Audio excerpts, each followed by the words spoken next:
What's up, guys? It's Brett Michael Curry here. Hope you all are having a good day so far. It is, what day is it? Today is March 14th, Wednesday. I'm making this video because in my last video, my life update, I forgot to include something which actually kind of turned out to be a positive thing because it's pretty much because I forgot to mention this one thing developed into this video. So, during my 3-week hiatus, I also finally got an MRI, and I got the MRI checked, and I was right. I did tear my right meniscus. It's the same exact tear. The doctor was like, "You were completely right. It is a crescent moon tear. You have a matching tear in your right leg."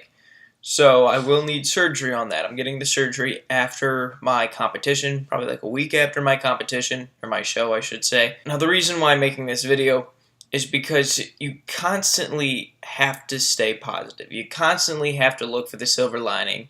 There's always the bright side. There's always a positive way of looking at things. Life is going to throw stuff at you, and you just have to think positive all the time. The way I'm thinking about this right now is that I know my left leg is smaller than my right leg. I think pretty significantly too, by like an inch. So when my right, and it's weaker too, my left leg is weaker than my right leg. So after this surgery, I'm going to of course, have to do some physical therapy and stuff, and that should hopefully kind of equal out my leg strength and leg size. And if not, I can definitely do single leg movements and stuff like that to eventually get my legs to be the same size and regain the strength. I've also learned from the experience I have weak hips, as 40% of the population does, actually. So I know I have weak hips. That means once I'm done with physical therapy, I do really need to work on my hip strength. I do understand that starting off with squats is probably not the best idea for me. That actually maybe middle of workout to end of my workout doing squats just to really exhaust the muscle is probably smarter than me. And if even so, not doing squats at all and just doing major sets of concentration and isometric movements, like a leg extension, leg curl, stuff like that.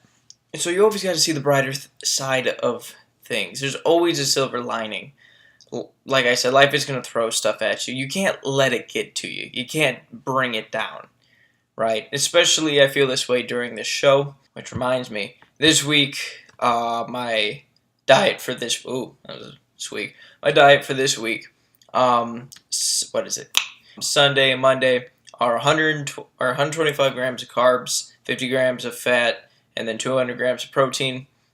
Tuesday through Friday is 70 grams of carbs, 200 grams of protein, 50 grams of fat.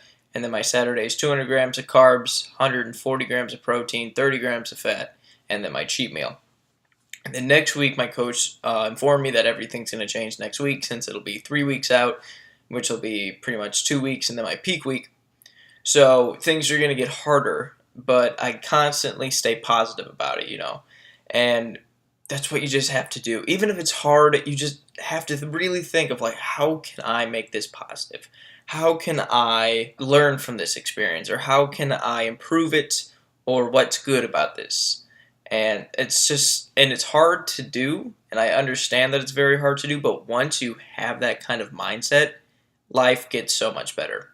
Life gets easier, and life gets happier, essentially, because you're always finding a way to improve and always finding a way to make the best of a situation. That's all I want to talk about, guys. Short video. Hope you guys enjoyed it. Follow me on Instagram and Twitter. I'd really appreciate that, especially because my Twitter is really low. I got nothing on Twitter. My Instagram looks great compared to my Twitter. Thank you so much for watching. I hope you guys have a great day or a great night whenever you're watching this. No stone unturned.